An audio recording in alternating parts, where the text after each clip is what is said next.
I need to have a certain stop gap or some kind of a limit to procrastination.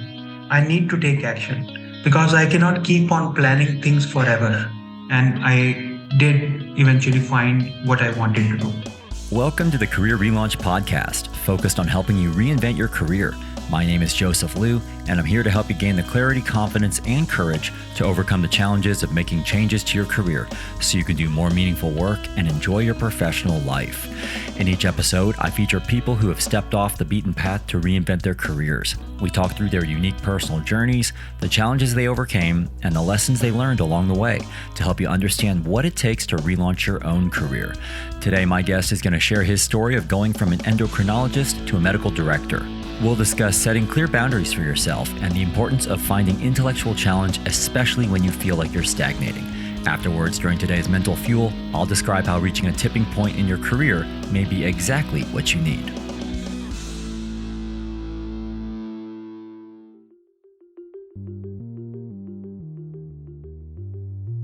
Setting clear boundaries in your career is critical to maintaining a good work-life balance, positive professional relationships, and your own mental sanity.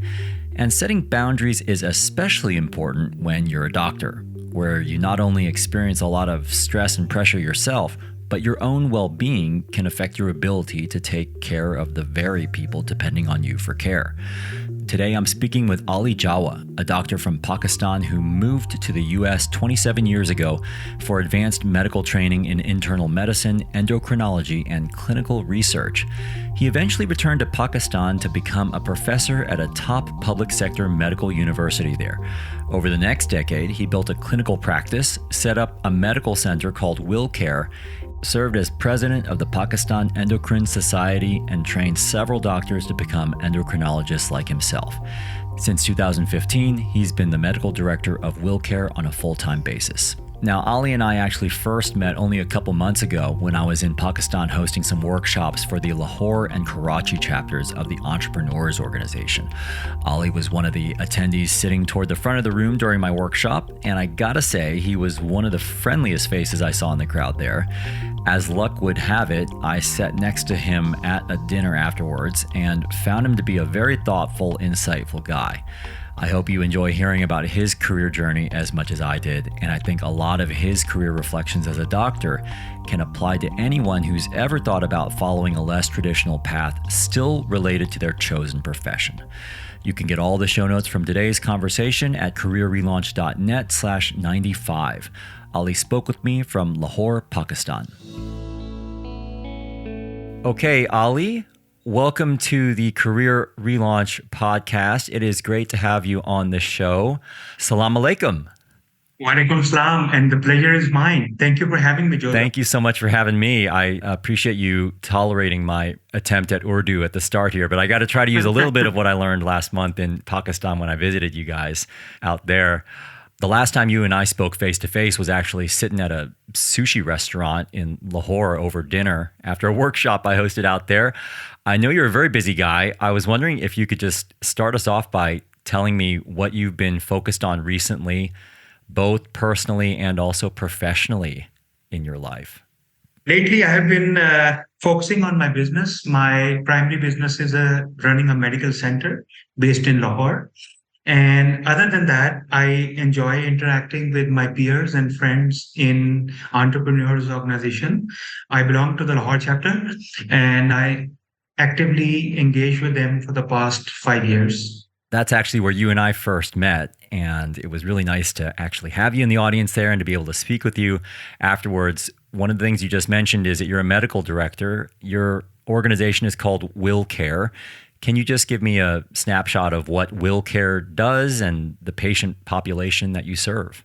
WillCare is an outpatient medical facility. We have been in existence since 2008.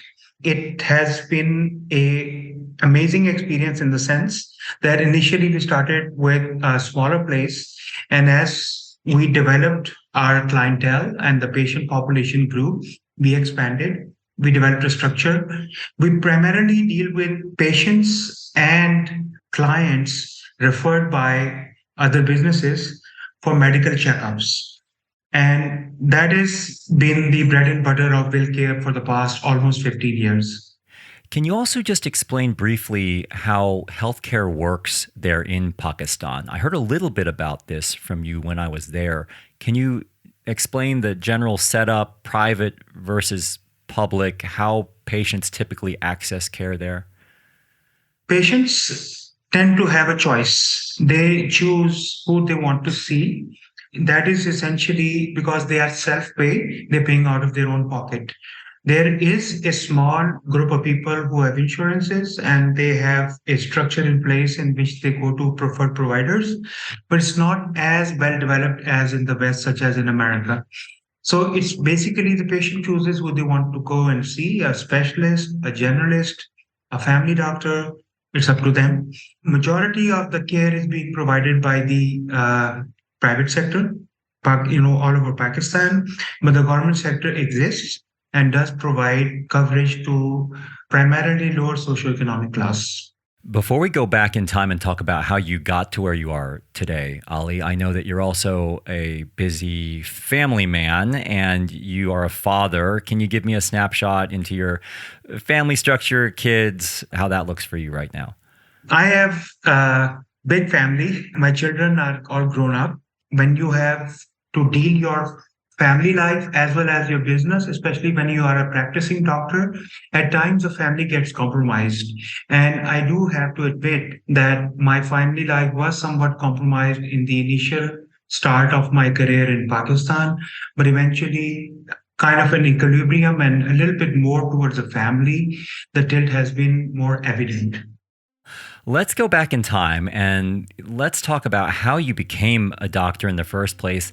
You haven't always been the medical director at WillCare. Can we talk about your days when you were focused solely on the clinical side of medicine? And I'd like to start from the very, very beginning. When did you decide that you wanted to be a doctor? In Pakistan, when I was growing up, the usual choices, the preferred choices were to be either a doctor or an engineer. And and pretty much the decision happens based on how much marks do you get. And when you get a good grade and they say, oh, you are eligible to become enrolled in a medical college, you should become a doctor or an engineer. If not, then everything else comes afterwards.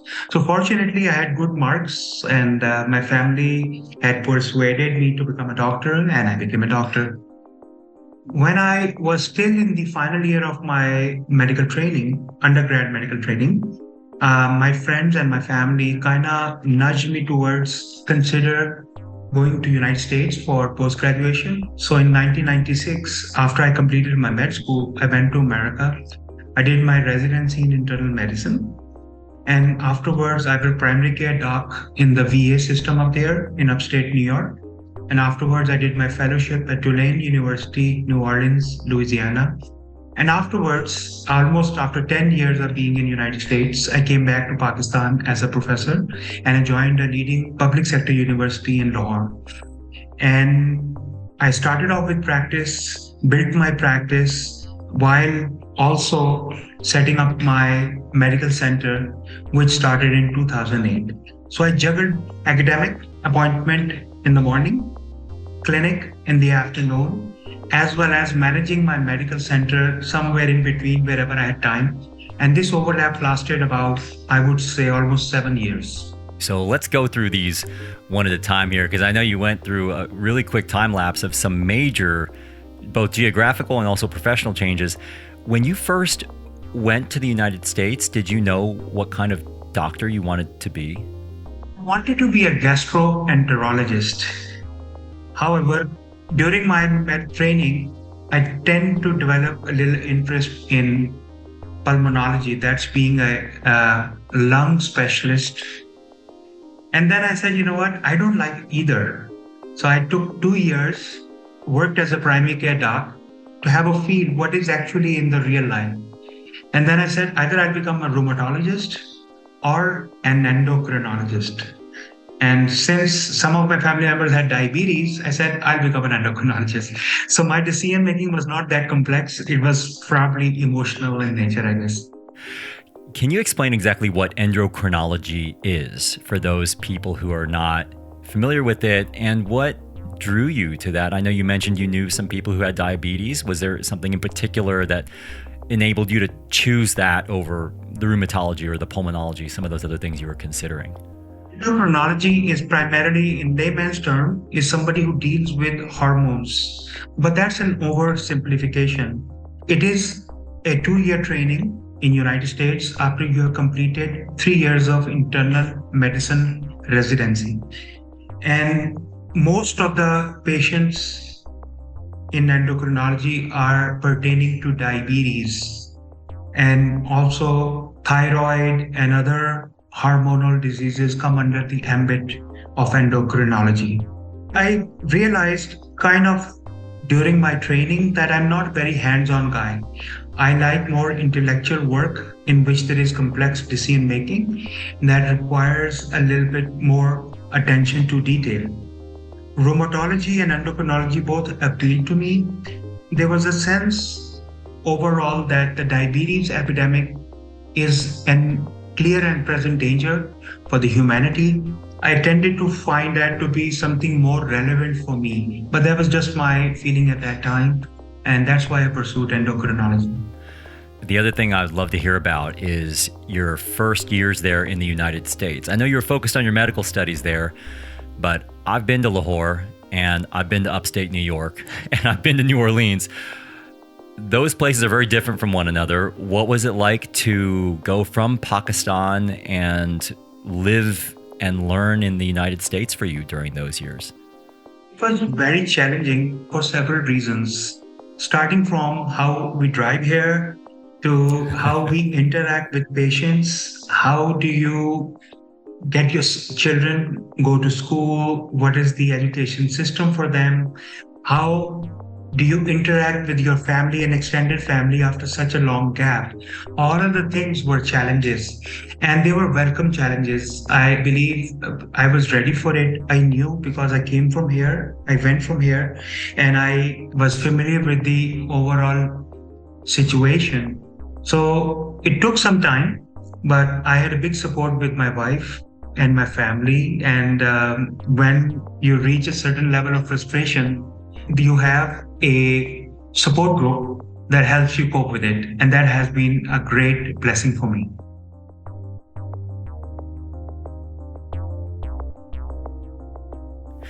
The other thing I was wondering if you could talk about was this balance between being a professor at Tulane versus actually seeing patients in the clinic. Can you explain how you balance those two and how much you enjoyed one versus the other? Honestly, I think I enjoyed teaching more than clinical. However, clinical has its own advantages. You tend to apply what you've learned and you've been teaching to your med school students and other doctors. So when you test them in the real life, it kind of reaffirms as well as instigates or agitates you to perhaps do some research on that. And many of the clinical trials that I conducted in the United States, as well as in Pakistan, they were driven by the real life scenarios, the challenges that we've been facing. And in Pakistan, the research was a little different for us because they were so-called clinical research that was strongly anchored into the real life. And we had to utilize methods in which we did not do a lot of laboratory testing, but it was worth my while, the time I spent in research in Pakistan. So you're at Tulane University. You're an assistant professor of medicine there.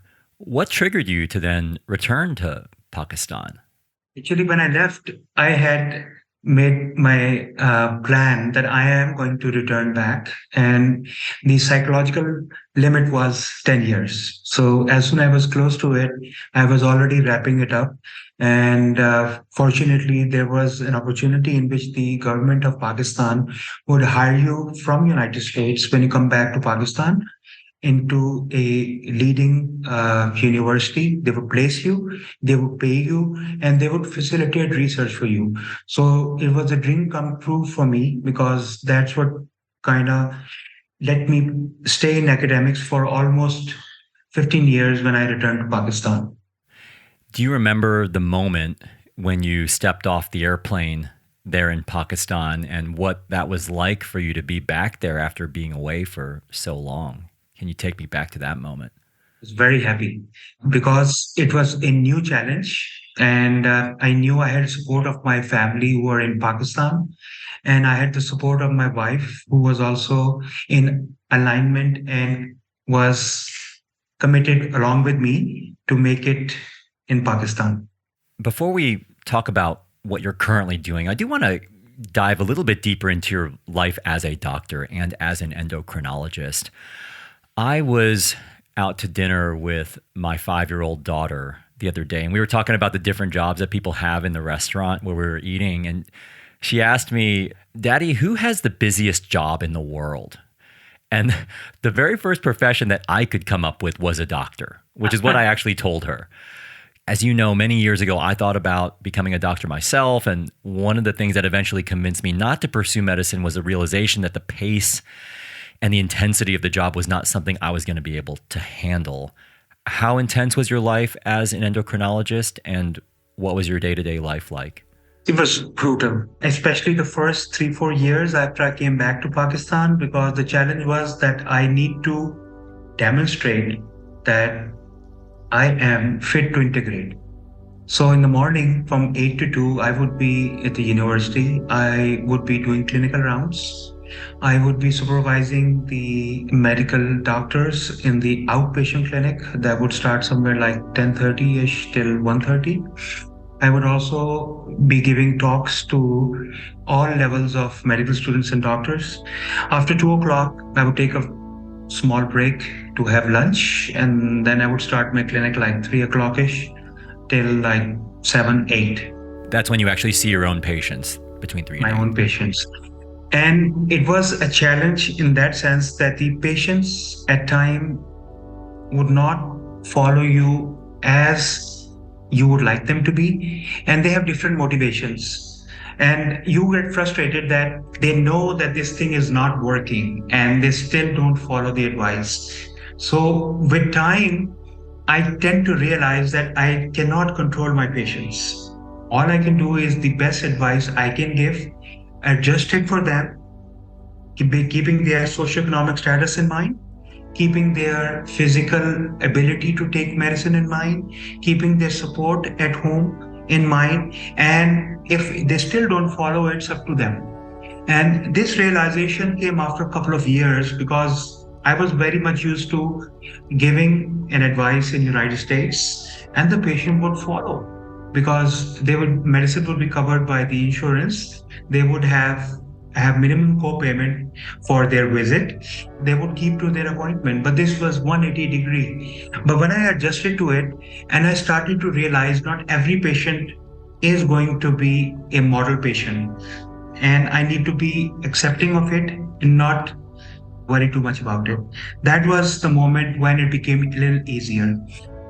However, it was tough because patients in Pakistan demand you to be present and available even in off hours.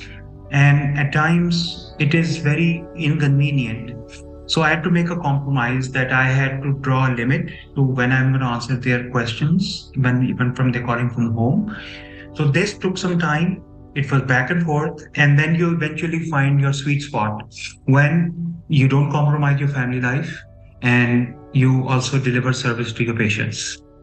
You mentioned family life there, Ali, and I know you've got 5 children now.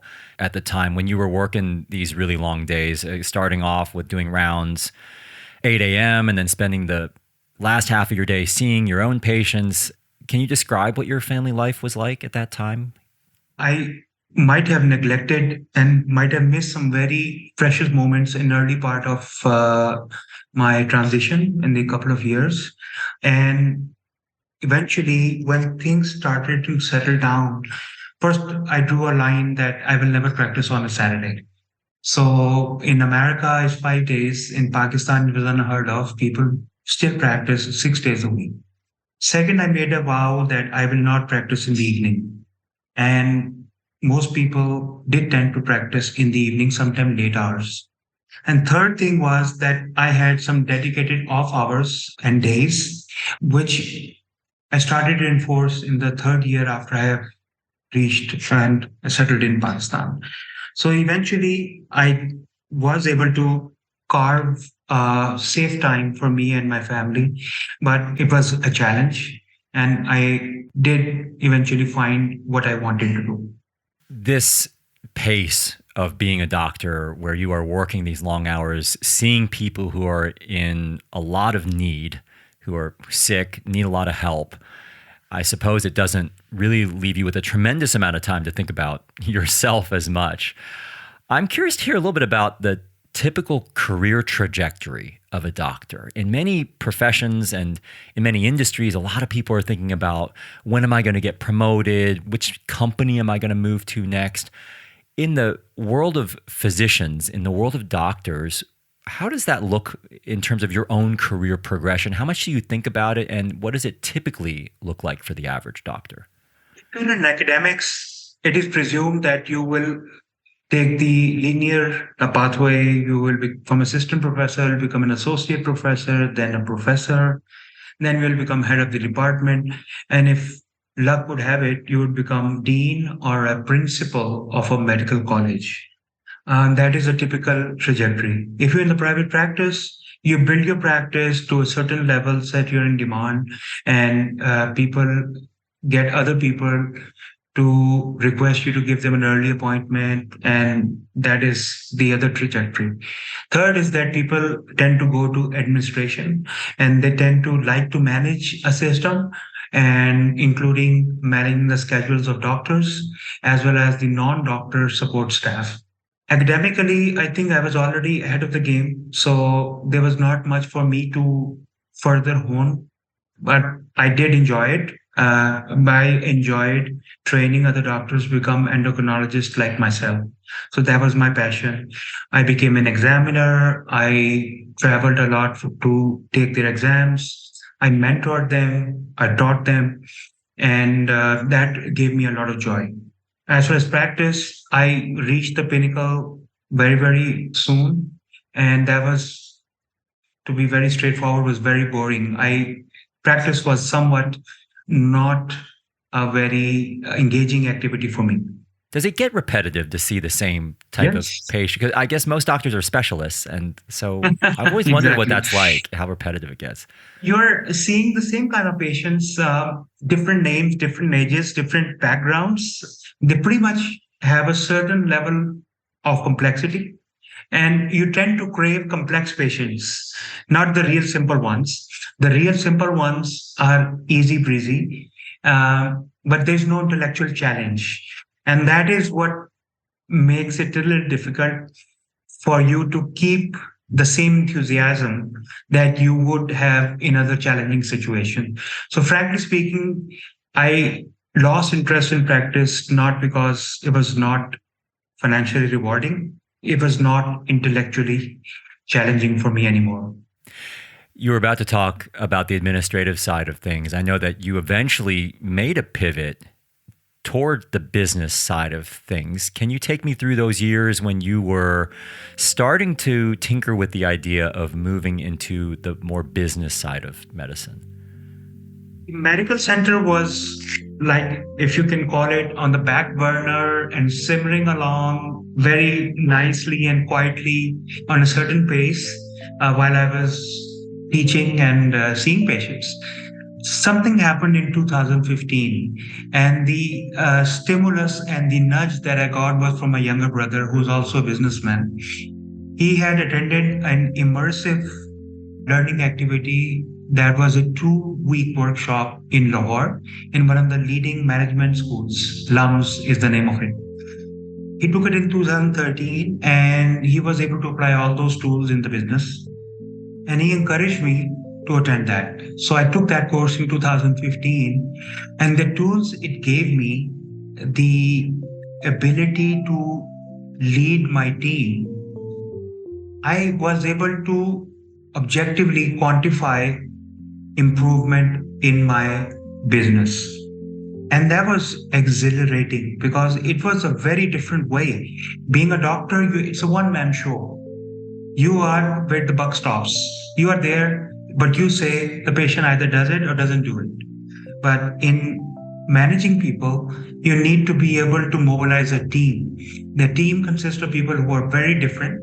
Some have a different aptitude, some have different approach to work, and you cannot force anything. In students, you have a certain influence, you are a senior doc, and when you say you have a gravitas and you have a certain influence. But to develop influence in your workplace, it's a very different approach. And once I got hooked to it, I was no turning back. How'd you balance both the clinical and the medical director work during the early years of that transition into eventually running WillCare? I actually hired a few people for the lead positions, including the administrative positions. But unfortunately, even that is somewhat true now. If they are good administrators, they don't understand the medical or healthcare business. If they are doctors, they are not good administrators. So the challenge is there because the healthcare industry is still not as well developed as in the United States. So you have to groom them in-house. That is the conclusion I came up with. And initially, in the initial years, it was very frustrating because when you are relying on someone to take care of your day-to-day task and it doesn't get done, then you have to do it. And to be in the firefighting mode, it's very frustrating. And that can easily be the summary of my first 7 years up till 2015 that I tried. I had to make compromises. I had to try different people, try to gel in and develop culture. But after 2015, I started to discipline myself, manage myself. And then I started to get the people to work accordingly. And if did not, they were asked to move on. And I eventually started to make a team that was aligned with my vision. Balancing two different worlds can be tricky. It's something we talk about a lot on this show. You've got your day job, like your actual job, and then you've got this other side interest that you're nurturing and developing. And at some point, it becomes very hard to balance the two. Did you experience that? And at what point did you decide that you had to make a choice to commit to one or the other? In 2015, I was appointed as a professor in Islamabad, the capital city of Pakistan. So since I was going to be there 5 days a week, I cut down my clinic to 1 day a week in Lahore. At that time, administration was 30%, clinical 10%, and rest of the 50% was academic activity in Islamabad. In 2017, I quit academics totally, and I cut down my clinical to 5%, and 95% was administration. And at this time, that is pretty much the similar ratio. My clinical is now barely 5%, and it's restricted to friends and families. And the rest of the time is administration, mobilization, and team building for WillCare. Do you feel like this was a natural evolution, or did you have to make some choices at some point to say, I'm going to stop seeing a certain number of patients, I'm not going to be in the classroom anymore? I'm just curious to hear about whether this happened on its own, or did you make some intentional moves to make this happen? Wanted to get out of my comfort zone, and I wanted to go to a different academic university out of town, out of Lahore, so I can increase my exposure and learning. So I knew that if I go out of Lahore, I will have to cut down my clinical practice, and that was desired. Because if you're in Lahore, people expect you to come in and see them even if you don't want to, because they say, oh, you're here, just come and see me, and it becomes a challenge. So it was somewhat intentional. And by not resuming clinical after leaving my government job in 2017, that was definitely intentional, because I could not go back to my doctor chambers and start seeing patients again. It's just life was too short to not do what you want to do. That's interesting. I think a lot of us have different interests, and many of us have also invested into a particular path in our careers. Now, becoming a doctor requires many years of education, training, experience. Was that hard for you at all to let go of seeing patients or not? Not at all. Not at all. Okay. Not at all. I was mentally prepared, and it was tough for my friends who referred patients to me because they trusted me. But what I did was I intentionally had transitioned another colleague of mine and I referred all my patients in my absence to her so that she can build a practice. So there was no excuse, oh, who do I go and see? I say, well, you can go and see her. She's there. But they would say, oh, she's not you. Yeah, I said, yeah, that's fine, but she's as good or even better than me. As you think about the doctors in your sphere professionally, I'm guessing there's probably others that you know who maybe want to make a shift out of the clinical world and do more of what you're doing, which is more of the business administrative side of things. What do you think stops doctors from letting go of the clinical side of things? It's the ego. When the patient comes and sees you for their ailment, you feel good in your heart. It boosts your ego. It makes you as if you have made a difference, and this instant gratification holds you back. Well, the last thing I want to talk about before we wrap up with what some of your interests are outside of medicine are the lessons you've learned along the way of your career journey, because I know you've made a couple major pivots here, both geographically and also in the nature of your work. What is something that you wished you had known about branching off to do something else in your career that you now know, having made this transition from clinical endocrinologist to medical director?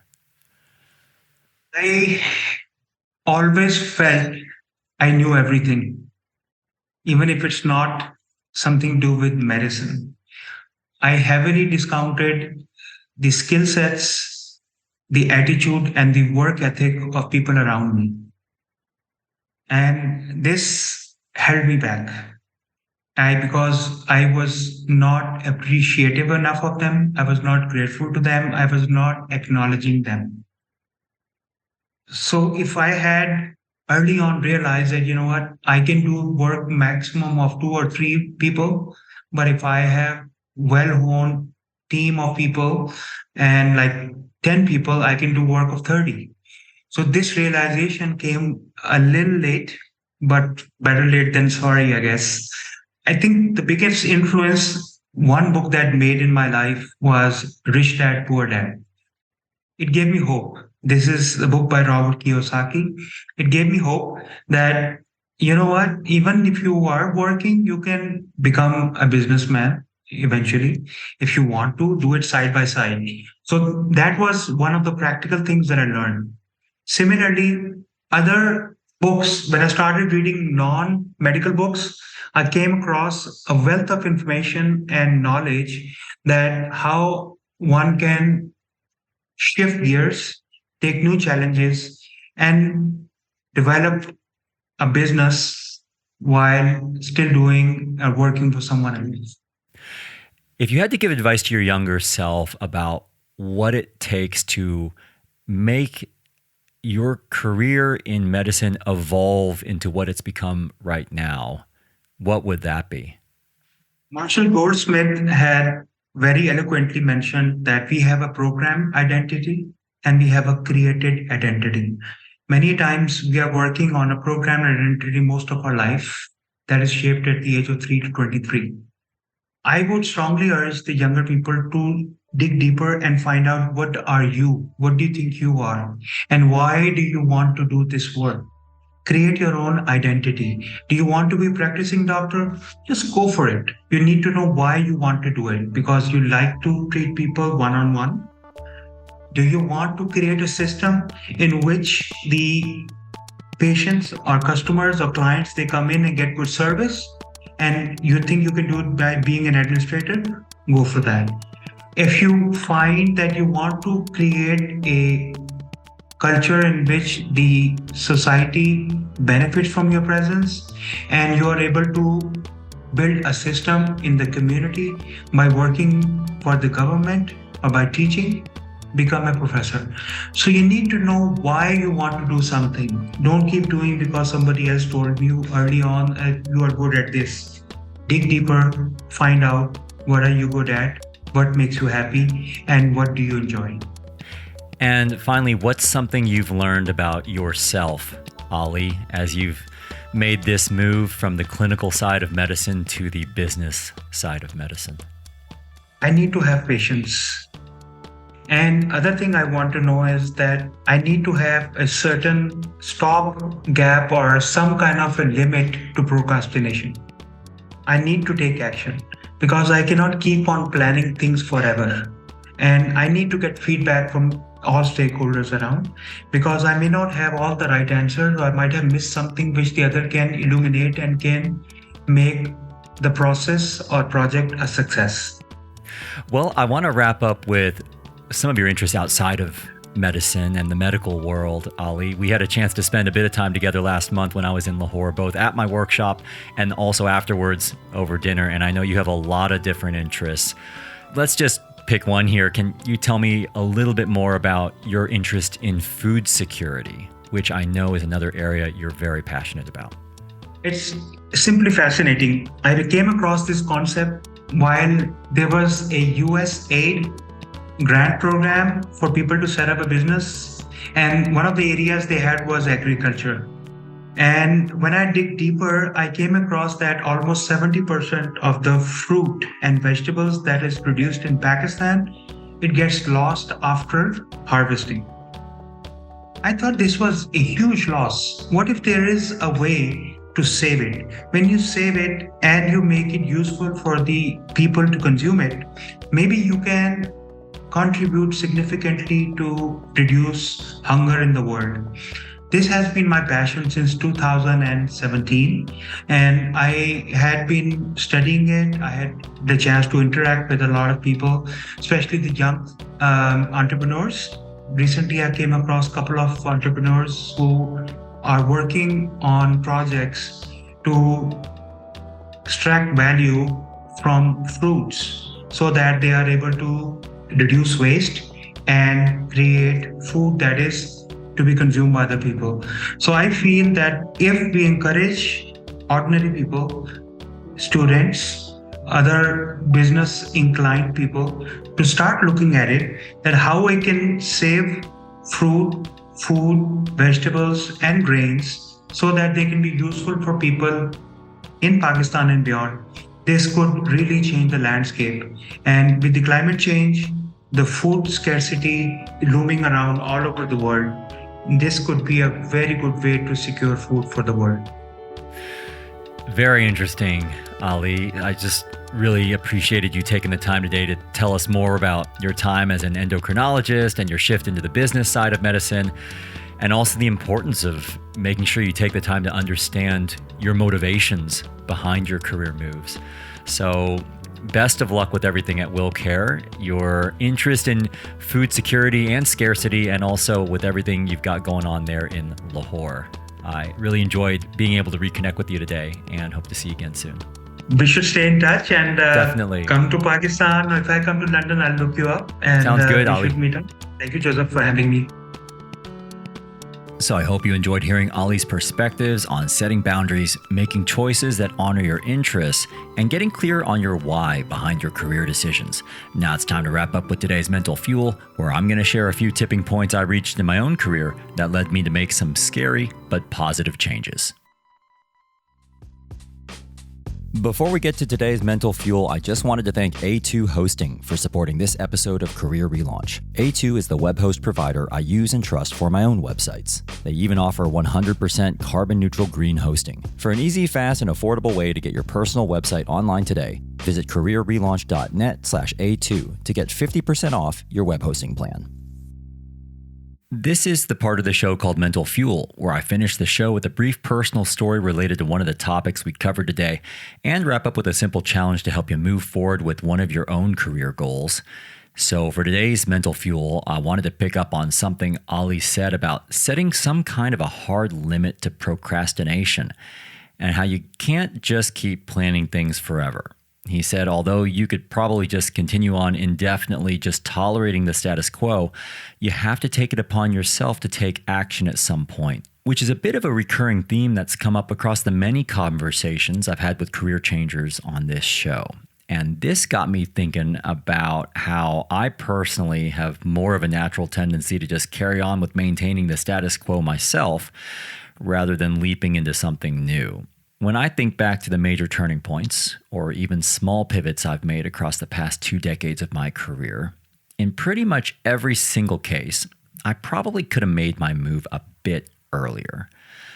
Whether dropping the pursuit of a career in medicine myself, or moving countries, or leaving my corporate marketing job behind, or since branching off on my own, pulling back on individual one-on-one coaching, or even reducing the frequency of this very podcast from a bi-weekly show to a more manageable cadence of monthly episodes.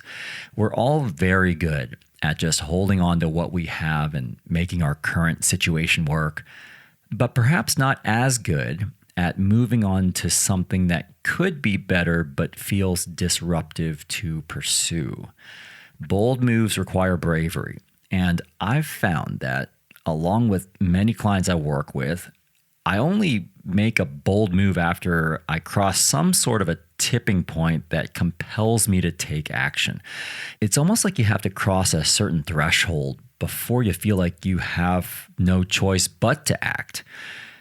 It works the same with everyday cues and triggers. For example, if you own a car, you probably don't refuel until a warning light comes on indicating your tank's almost empty, or you don't wake up until your alarm clock starts blaring loud enough to force you to wake up, or picking up on what Ali described, you may not change your diet or lifestyle until your doctor tells you that if you don't, something really bad's going to happen. Just to help you think about this in more concrete terms related to your professional moves, I would group the tipping points I've experienced in my own career into broadly 4 types of action thresholds that involve milestones, time, social cues, and wellness. So just to go through those one at a time. First, a milestone threshold happens after you reach a certain stage or finish line of sorts, like getting promoted, securing a year-end bonus, or completing an important project. One example was when I first started my coaching business.